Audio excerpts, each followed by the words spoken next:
Ayan guys, ang laki ng isda.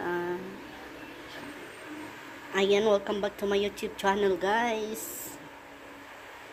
Ayan, magluto tayo ng sweet and sour. Ito ang kuha ng kasi nagpipishing kasi yung anak ko kahapon. Kasi pag Sunday wala siyang ibang activity. Ayan, namimingwit yan ng isda. At marami siyang nakuha kahapon. At isa ito guys sa ano nila. Kasi alam niya na favorite namin ito. Masarap kasi ito sa sweet and sour. Ayan, linisin ko muna guys. Ayan, tapon muna natin yung kanyang hasang. Ayan. Masarap ito. At ito naman maliit siya. Alam nyo guys, ito masarap ito gawing paksiw.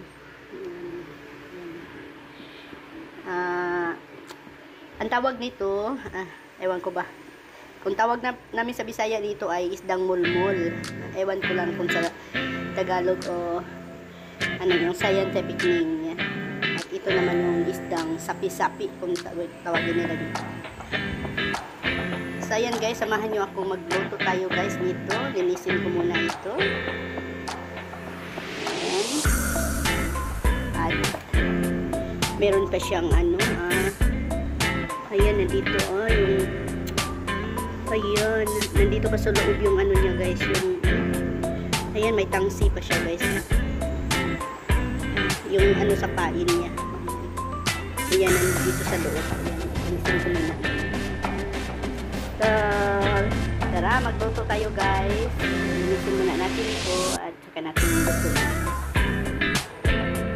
Mamaya, lagyan ko siya ng kanya. Cucumber. At meron tayong tomato. At big onion. Nandun pa sa refrigerator guys. Ito muna unahin ko.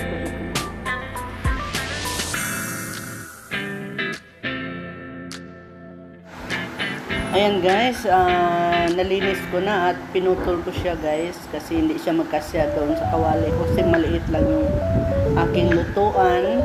At ay, ito lang guys ang kanyang ano ingredient. Ito lang meron ako guys. Ayan, may cucumber ako, ayan, big onion at tomato at garlic. Ayan, ito lang guys ang aking ano, mga ingredients. At merong tomato sauce at sesame oil at sugar, salt at ginamoto. Ayan, at yan lang guys ang aking ingredients. Simpleng ano lang guys, sweet and sour. Ayan, prituhin muna natin ito bago tayo gagawa ng kanyang sauce.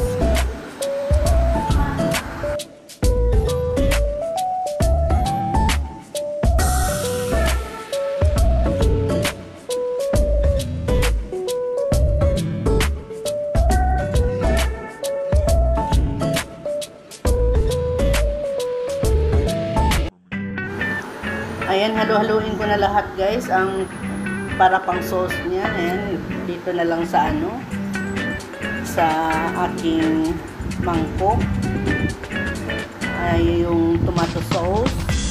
Lagyan ko ng konting salt, tapos sugar.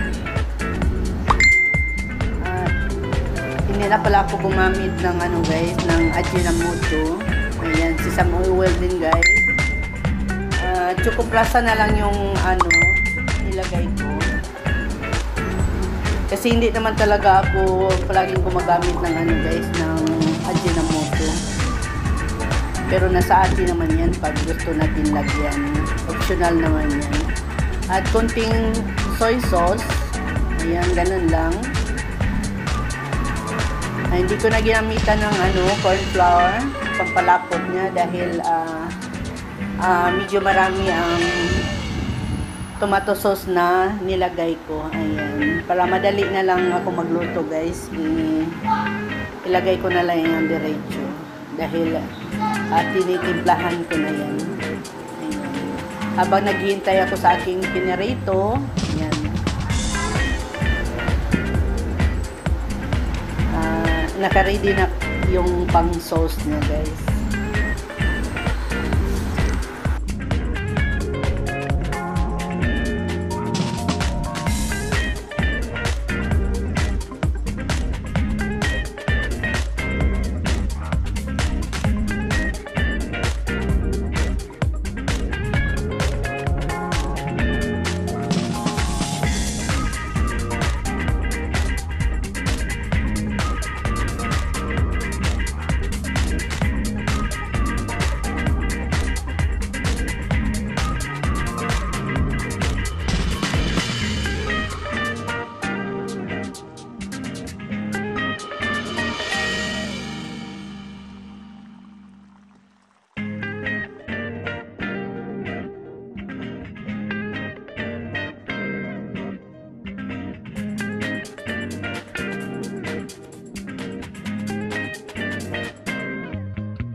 Ito guys, ready na ang aking panghalo guys sa aking sauce.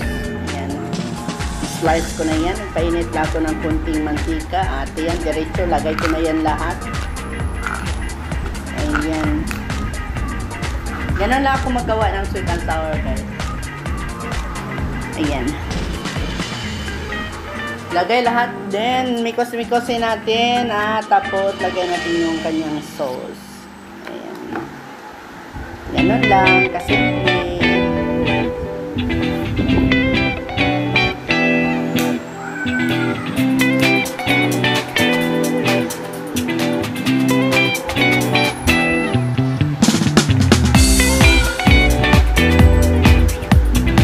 at yan, lagay natin ang ating tomato sauce. Ang sauce natin.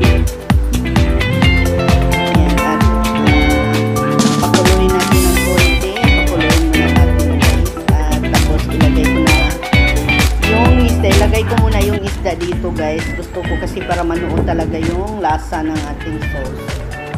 Ayan.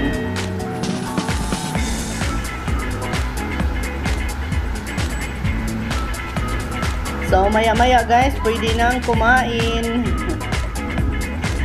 Ayan, sa lahat ng nagsusupport sa aking premiere. Thank you so much sa lahat ng team. Maraming salamat sa panonood sa aking video. At sa mga baguhan, please do like and subscribe sa ating video. At pakihit na rin notification bell para po tayo ma-update sa tuwing meron po tayong bagong upload. So, ganito lang guys. Kasimple ang aking sweet and sour. Ayan.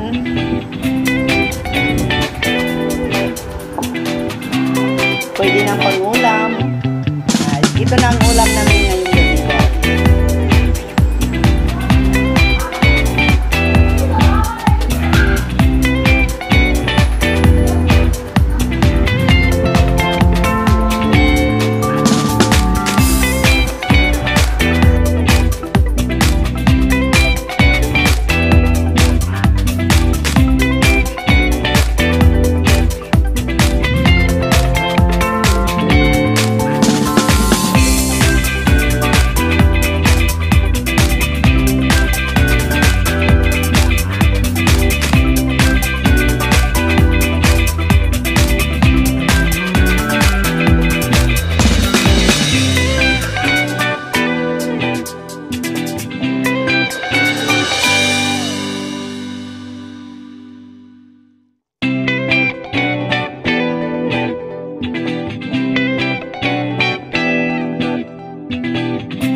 sweet and sour. Lagyan natin dito.